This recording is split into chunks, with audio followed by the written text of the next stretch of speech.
Quando tudo parece desmoronar, quando cada passo parece nos conduzir para um labirinto sem saída e a esperança se esconde nas frestas do cotidiano, é inevitável a sensação de que estamos sozinhos em meio ao caos. Para muitos, a crise representa um fim, um ponto de colapso. Mas e se, por trás desse colapso aparente, estiver justamente o início de uma transformação maior, de um realinhamento espiritual, emocional e existencial? É nesses momentos de escuridão que perguntas profundas emergem. Por que isso está acontecendo comigo? O que eu fiz para merecer isso? Ou ainda, qual o sentido de tudo isso? A verdade é que essas perguntas não surgem nos momentos de conforto, mas sim na adversidade.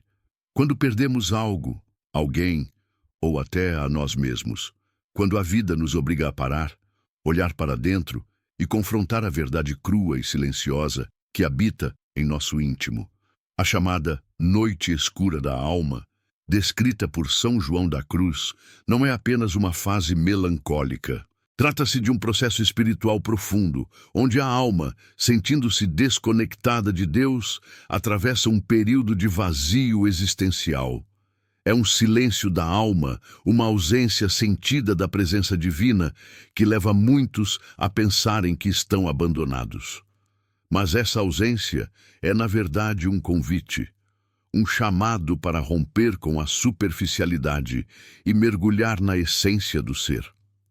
Santa Teresinha de Lisieux, mesmo diante de sua santidade, confessava seus períodos de dúvida, silêncio divino e escuridão. Madre Teresa de Calcutá viveu décadas de silêncio espiritual, sem sentir a presença de Deus, mesmo dedicando sua vida aos pobres e doentes.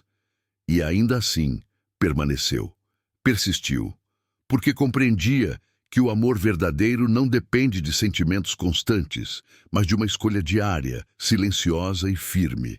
Esse caminho de dor e silêncio também foi vivido em outro cenário por Viktor Frankl, psiquiatra austríaco e sobrevivente do Holocausto.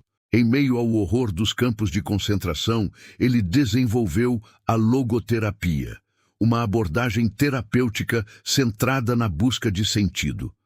Frankl percebeu que, mesmo nas circunstâncias mais terríveis, o ser humano tem a capacidade de encontrar propósito. Ele dizia: quem tem um porquê, enfrenta qualquer como. Para ele, o sofrimento, por mais cruel que fosse, não precisava ser inútil. Pelo contrário, poderia ser transformado em força interior, em crescimento e em conexão com algo maior que si mesmo.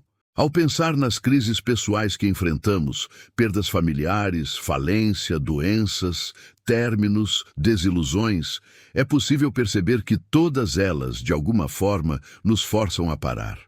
O cotidiano que levávamos no automático é interrompido bruscamente. E nesse vácuo, entre o que éramos e o que ainda não sabemos ser, mora a oportunidade. Uma oportunidade para redefinir prioridades, romper com padrões tóxicos, desenvolver virtudes antes adormecidas. A dor, nesse contexto, se torna pedagógica. Não é que ela seja boa, mas ela ensina. Ensina com firmeza, com intensidade, com verdade. A psicologia moderna também oferece subsídios para compreendermos o potencial transformador da crise. A teoria da autodeterminação, desenvolvida por Edward Deci e Richard Ryan, propõe que o bem-estar está intimamente ligado ao atendimento de 3 necessidades básicas: autonomia, competência e conexão. Uma crise pode parecer, à primeira vista, uma ameaça a essas necessidades. Afinal, ela muitas vezes compromete nossa sensação de controle, autonomia, nossa percepção de eficácia, competência e nossas relações interpessoais, conexão. Mas quando respondemos à crise com consciência e intenção, podemos reconfigurar essas 3 áreas de forma mais autêntica. Podemos descobrir novos talentos, fortalecer laços mais significativos e, principalmente, assumir o protagonismo da nossa própria narrativa. A espiritualidade entra aqui como uma âncora, Não necessariamente uma religiosidade institucionalizada, mas uma dimensão de sentido, de transcendência. Quando meditamos, oramos ou simplesmente silenciamos diante da imensidão da existência, algo dentro de nós se reorganiza. Estudos em neurociência mostram que práticas contemplativas ativam áreas do cérebro relacionadas ao bem-estar, à empatia e à autorregulação emocional. A espiritualidade, portanto, não é fuga, é presença. Presença consciente no aqui e agora, mesmo quando tudo parece sem chão. E há ainda o papel poderoso da gratidão. Falar em gratidão em meio à dor pode soar como um paradoxo cruel, mas diversos estudos da psicologia positiva mostram que o simples ato de agradecer, mesmo por pequenas coisas, tem o poder de alterar nosso estado emocional. A gratidão não nega a dor, mas amplia o campo de visão. Ajuda-nos a perceber que, mesmo em meio ao caos, ainda existem bênçãos. Um amigo que nos ouviu, um raio de sol que aqueceu a pele, um livro que trouxe consolo, uma memória que nos fez sorrir. A gratidão é um remédio suave, mas potente. Quando tudo dá errado, também somos convidados a revisar nossas crenças. Quantas vezes seguimos padrões herdados, expectativas alheias, sonhos que nem eram nossos? A crise derruba esses castelos de areia, e no chão firme da dor podemos, enfim, construir algo verdadeiro. Esse processo de reconstrução interna exige coragem, paciência e autocompaixão. Não é sobre se levantar rápido, mas sobre se levantar inteiro. Há uma passagem no livro do profeta Isaías que diz: "Eis que faço nova todas as coisas." A crise é esse movimento de renovação. Ela destrói para reconstruir, e nesse intervalo entre o antes e o depois mora o milagre do renascimento. Quantas pessoas, após enfrentarem câncer, depressão, perdas irreparáveis, encontram uma força que jamais imaginaram ter? Quantas mudam de carreira, reencontram a fé, se aproximam de quem realmente são? A dor, quando acolhida e compreendida, é um portal.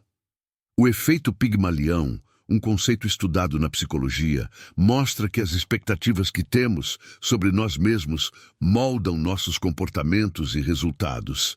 Se acreditamos que somos derrotados, cada passo será um fracasso anunciado.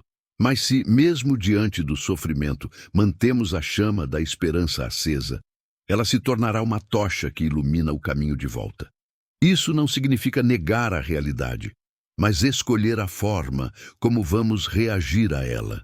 E reagir com consciência é um dos maiores atos de amor próprio. Significa cuidar da mente, do corpo, das emoções. Significa buscar ajuda quando necessário, seja de um terapeuta, de um grupo de apoio, de uma comunidade espiritual. Significa também acolher os próprios limites, sem julgamento. Entender que tudo tem um tempo e que algumas dores não passam, mas se transformam. Se integram à nossa história como cicatrizes sagradas. É fundamental também falar sobre o serviço ao próximo. Em muitos momentos, ajudar alguém é o que nos salva. Quando saímos de nós mesmos e estendemos a mão, mesmo em meio à dor, algo dentro de nós se ilumina. É como se a alma reconhecesse sua missão maior: amar. Não há cura completa sem amor. E o amor se manifesta muitas vezes em pequenos gestos. Um olhar atento, uma escuta sincera, uma presença silenciosa. E por falar em presença, essa é talvez a maior lição que a crise pode nos oferecer. Estar presente, estar inteiro, estar consciente. Em um mundo acelerado, onde tudo é para ontem, a crise nos força a parar. Nos obriga a desacelerar.